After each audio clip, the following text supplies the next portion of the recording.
Welcome to the journey, chapter, ahead, or behind.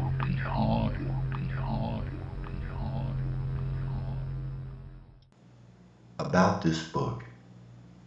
Most of the 100 poems contained within this second chapter of the Journey series were written between 1997 and 1999. The thing that made this book special to me is how it represents the place where I was starting to realize there was something more going on here than just me writing a few poems for my dead friend, Bill. I began to see things and feeling what I described at the time as some sort of vibrations. And after the Ouija board incident that happened in 1994, I had grown completely accustomed to seeing Bill on a regular basis. An example of that is many times in the morning when I'd be driving to work, he'd just suddenly be sitting there in the passenger side seat.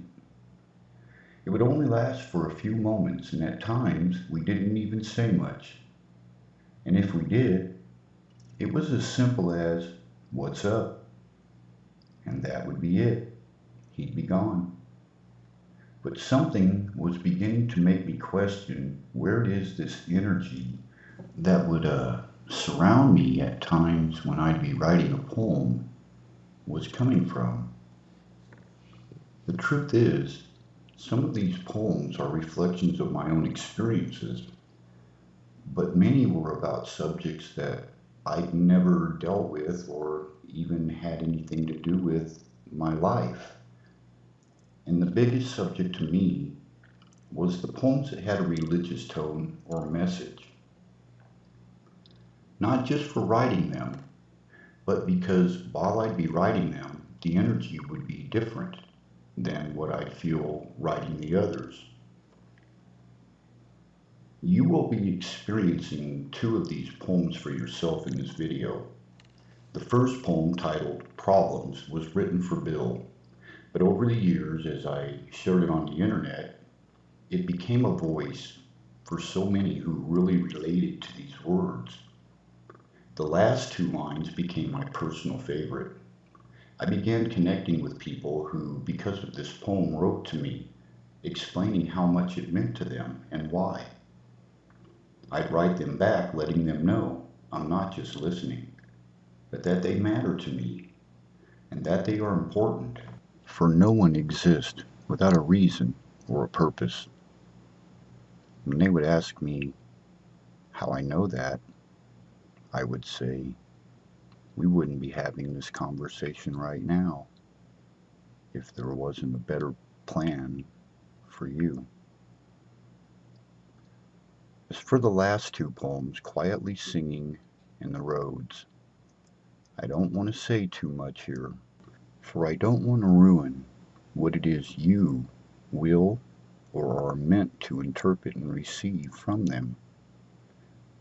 The thing I do want you to consider about these two poems is that the visualizations that I chose to shadow the words with as you watch them will help you better understand what it is I saw and described at that time of writing them.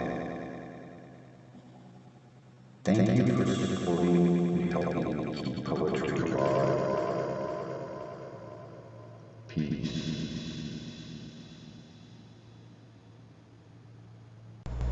Problems.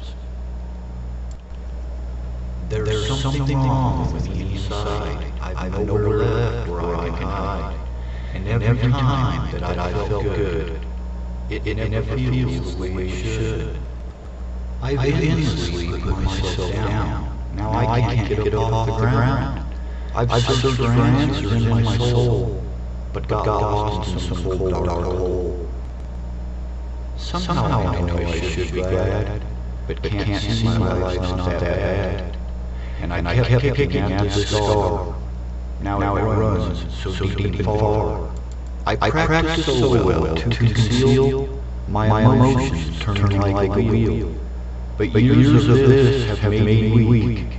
Now everything looks dark and bleak. Left trapped within these thoughts so black, I feel my mind now start to crack. Trapped in madness taking shape, silent insanity begins to escape. Now lately everything in my head is hanging me with a suicidal dread, for never attempting to ever explain how long I've carried all this pain. So remember, if I finally lose, don't follow me or walk in my shoes. You can't fix problems that no one will hear, so please shout to someone, loud and clear. In memory of William Thomas Moore, my brother, rest in peace. Quietly singing.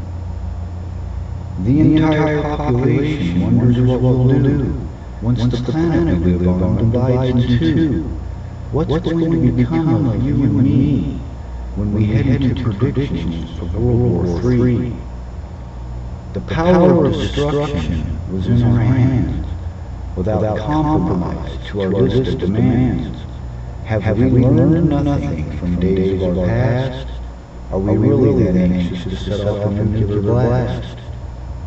Is there compassion at all for the innocent ones, those who never touched any weapons or guns? And am I also responsible for living under the flag while I watch children come home in a government body bag? Is life being challenged to be politically correct if our neighbors suffer here that no one will protect? When the church bells were forced to quit ringing, a choir of angels began quietly singing. The roads. The roads of ruin can lead from home, for they cross paths that were free to roam. Clouds of doubt can stay low or high above, As they're divided by both our hate and our love. so as you wander lost among the flock, your time will be measured upon a clock. And while the rose's beauty may draw us near, remember its thorns can draw a tear. Soon the end will start and begin, once sunlight burns across your skin. Just as the hunter will become the prey, existence was granted, but no one can stay. Please rewind past the times you fell, each moment you've passed by the gates of hell, as you felt the flames licking your hair. Was the pain more than you could bear? The verdict's been read for the masses accused of raping the earth And innocent children abused. The king was last seen walking out the back door. For he could not stand to see any more.